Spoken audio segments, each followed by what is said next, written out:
Hi everybody, it's Eric Buckles with Dimensional Innovations.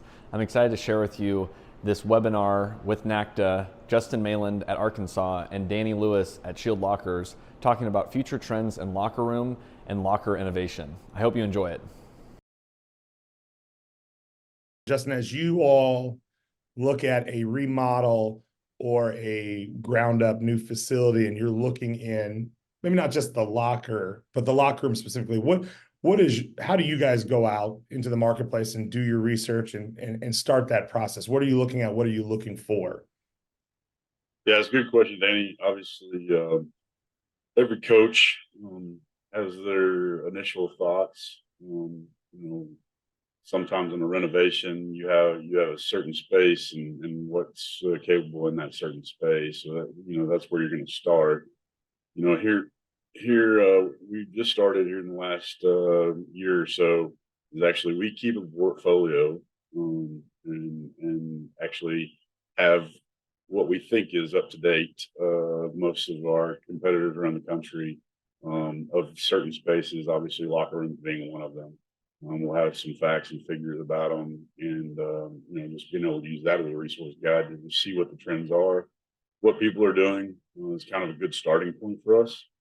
And again, if you're talking about a renovation, we've got a certain palette that we have existing, so kind of fitting into that area or expanding that area is going to be the first question if it's possible, and then kind of building from that. The other thing that we're really pretty conscientious about nowadays is we do get some feedback and some interaction from our student athletes, specifically in those sports. As I kind of mentioned earlier, every locker room is different. There's not a manual out there that says that this has got to be what it is. And obviously, kind of as you guys had alluded to as well, we're all designing a little different, whether that's for the wow factor or whatever. We're going to start with function first.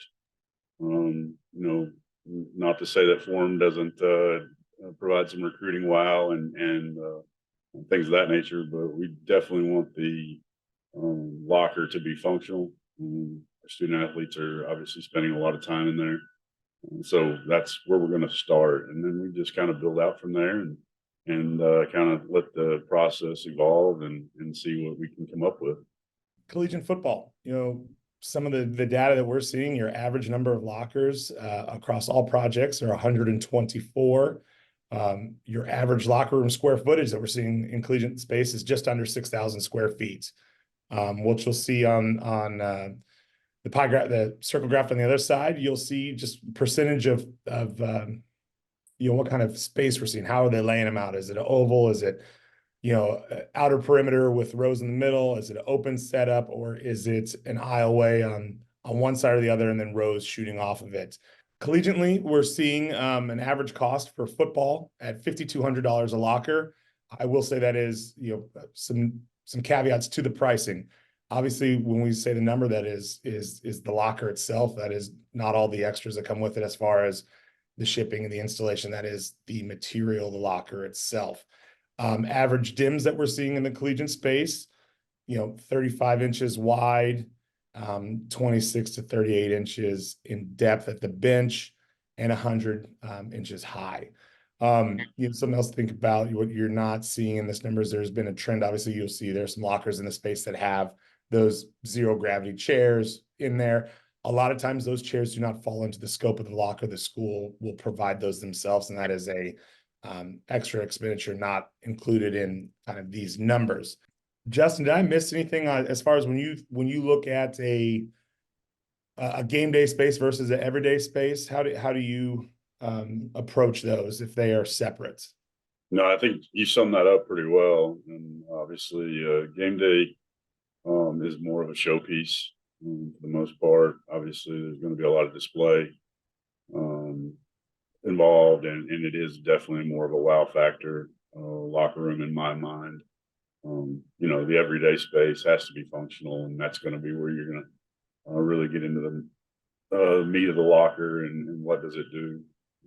Not to say that your game day doesn't have a little bit of that, but you're definitely going to spend more time in the actual function of the locker room in an everyday locker. Yeah, I that's think helpful. you brought up a good point that I always like to tell people is talk to your equipment team. They understand what they need in that space more than anybody. And I'm always blown away sometimes when we get into after we've put a locker in the equipment guys and saying that they were not consulted or didn't have a say. So I always would say talk to equipment because they do have a good idea of the best usage of how their guys use the space. They're in it every day, what they need to store in it.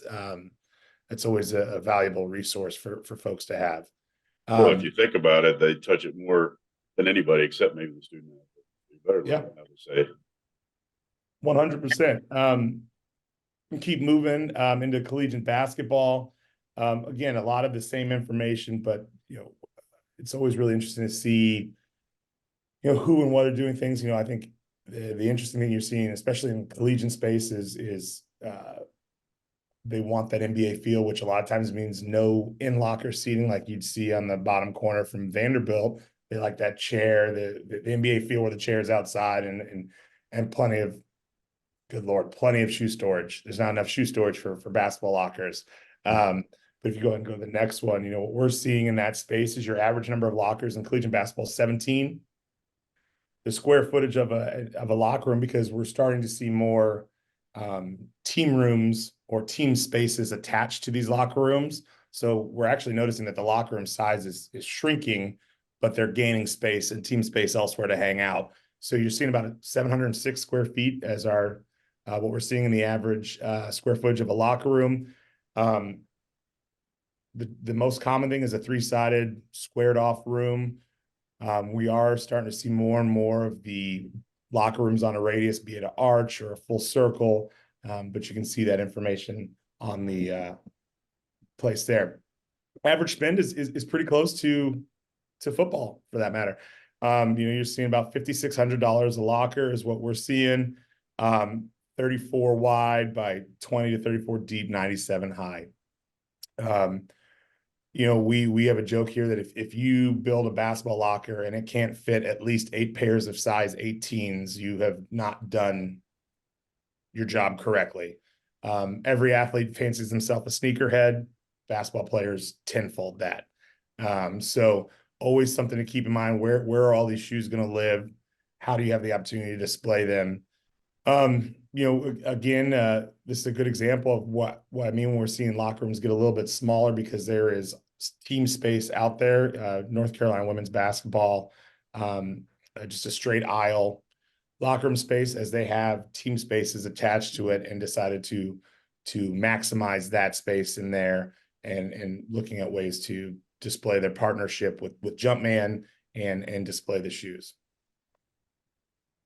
Danny, I might jump in. Question Yeah. from the chat. Perhaps I'm not a D1 SEC or Big 12 school, but I still want to update my basketball locker room. What, if it's kind of an automatic 5,000-6,000, not going to happen. Where do you go from an advice standpoint there to get the most value, but still have really high class lockers? Well, I think you just look at smart design, really fun, riveting conversations like sheet yield and all being, smart with how we design it, the size of the locker, the features. I think there are still plenty of examples out there in that world that, you don't have to. Yes, the average is $5,600. I could show you that $5,600 locker. I could tell you right now a way to make it $2,000 less a unit right away. So I think there are ways in which to have those conversations. And I think, a lot of it is being forthright and out there with what things cost so people can make the decision for them. I always tell them I'm not here to tell you how to spend your money. I'm just here to tell you how it costs and how you can navigate those conversations. So I think, yes, that's the average, but there are ways to deliver a great product that's at not that premium cost that you're seeing out there.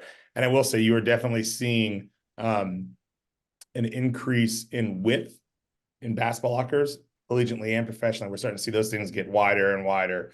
We're working on a unnamed professional job right now where their basketball locker is almost 6 feet wide. Wow. Which is pretty crazy. For the longest time, the NFL had the line that I don't spend money on things, I spend money on guys. on my team, and they're starting to kind of come out of that. So they used to be very simple and traditional. Now that you're starting to see, they're adopting the NBA model of free agency and what does everybody else have? And it's kind of almost re-recruiting gentlemen. So your average locker in the NFL that we're seeing is 98 lockers.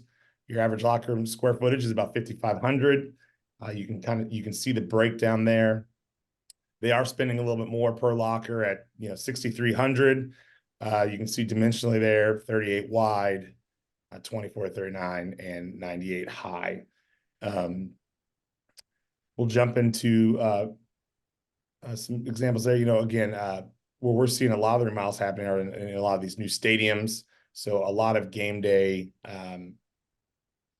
lockers and what have you, just keeping it simple and clean, something highly functional, areas that their equipment guys can change in and out quickly.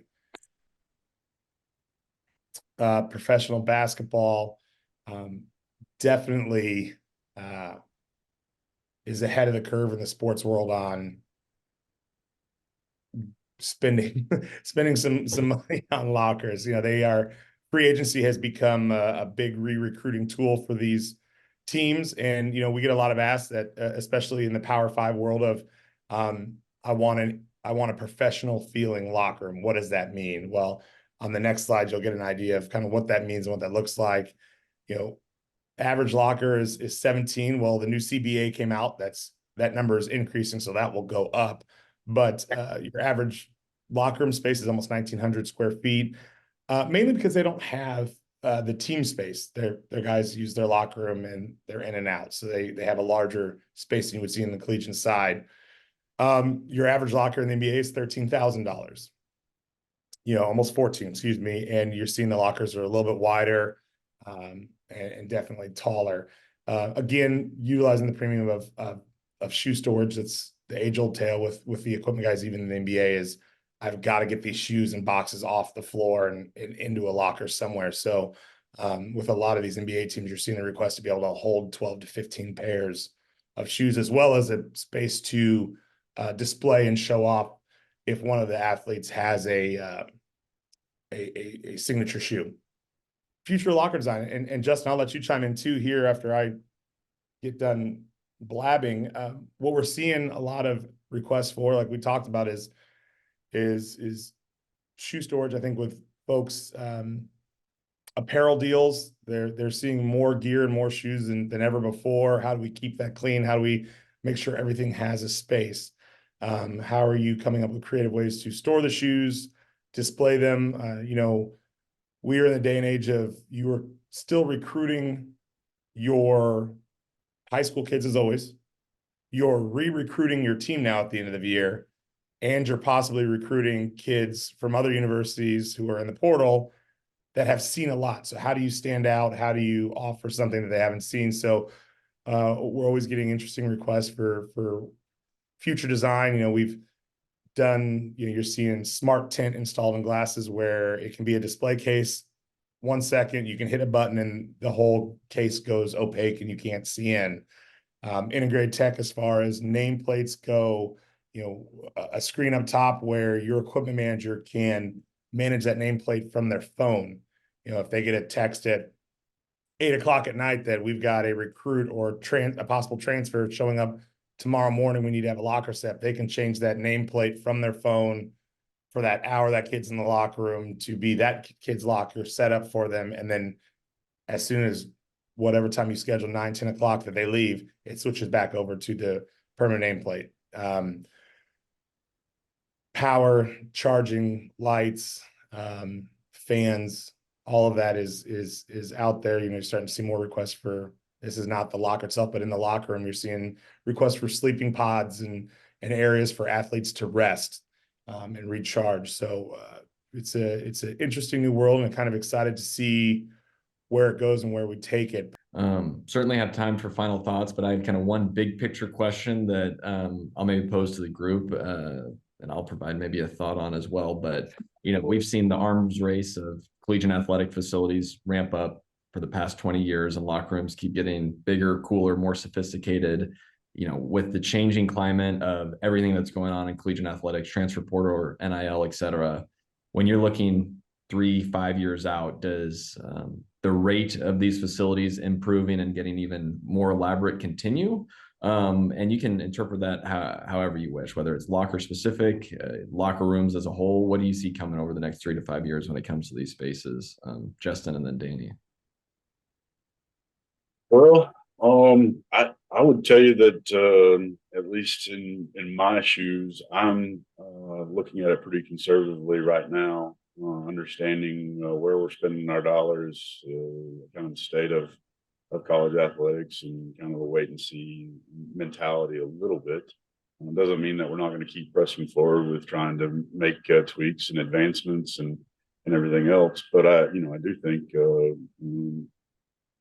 it goes without saying that we're in some uncertain times, and what the future of our revenue models and things of that nature are, at least on the table. So again, not gonna sit back and not do anything, but I think we're gonna at least start questioning some of the things maybe that we've done in the past, as far as some overly aggressive builds or whatever. So maybe the locker room still is part of that as well. So we'll see. I think the next few months will probably help define a lot of it for all of us. Yeah, absolutely. Danny? It's funny you say, because I remember sitting at NACTA this summer, and one of the sessions was, or I can't remember if it was the session or a speaker said it, that NIL is the new locker room. And that was interesting and terrifying as your local friendly locker guy, but I hadn't thought of it that way, right? So I don't know if there's an answer for that, Eric. Truthfully, I really don't. It'll be interesting to see, just like Justin said, how it plays out. But I do know we are still in the age of, like we said earlier, I'm re-recruiting my team every year. I'm still recruiting high school kids, and I'm recruiting kids who have seen some stuff. Now, maybe that doesn't impress them, because usually when you're, if you're 22 looking at a new place, you're looking at it for different reasons than when you were 17, right? I don't think anybody has the answer to that. I think what has been an interesting revelation coming out of, the last couple of years and all this is we've seen a huge uptick in Olympic sport and traditionally non-revenue sports renovating locker rooms and spaces. That's been really, to me, that's been really cool to see. I think schools are realizing that there are some of those sports that they thought couldn't make them money can, and also are worth the investment, because they are still dealing with the same thing of retention, recruitment, and all that. So I saw a question there from Matt about collegiate and pro soccer lockers, and what they're spending. And you're seeing that across all of those, Olympic, soccer, softball, volleyballs, track and fields, all of that stuff. You're starting to see these projects come through. Lacrosse, we're starting to see more and more lacrosse projects than ever. So that's been the pleasant surprise of all this, getting to do some of these locker rooms for athletes that are deserving and work just as hard as everybody else. So that's been really cool to see come out of this. Matt, to answer your question, I've seen them at $2,000 a piece all the way up to 3,500, and some of the pro soccer ones get up into the fives. So there's your quick answer to that one, Matt. But getting back to the first part of the question, we don't know, but I do know that you're still going to have to recruit, retain, and hit the portal in some form or fashion. So I don't think it will completely go away. Now, as Justin said, maybe it tweaks and changes, and it's not as out there as it has been. But time will tell. I mean, at the end of the day, guys, you still need a home away from the home, right? So, Right. I mean, locker rooms where they do it, and that's not going to go away. Yeah, still a sacred place in sports, no matter what. Well, this has been a great conversation today. Justin or Danny, any closing thoughts before I wrap this thing up? Thank you for joining us. I've talked too much. Yeah, yeah. Feel free to shoot myself or Danny a note. I'm not going to offer Justin's email or personal time up in that manner, but we enjoyed the hour that we spent together. Hopefully, this was a good session and you learned a little something. So, really appreciate you taking the time. Hey, thanks for having me, guys. And as far as that's concerned, I'm happy to help anybody. So you're welcome to share that with anybody. That's part of the gig in my world. Is I think that we all try to help each other. Perfect. Well, if anybody's like me and get off this call and have 26 questions, reach out. Happy to help. Happy to share that information we shared today. Thank you again. Great. Happy holidays, everyone. Well, I'm glad you made it this far. I hope you enjoyed the webinar and some of the information contained within it. If you want to continue talking about locker rooms or any of the topics discussed over the last few minutes, feel free to shoot me a note, reach out, and I would love to talk with you. Thanks. Bye.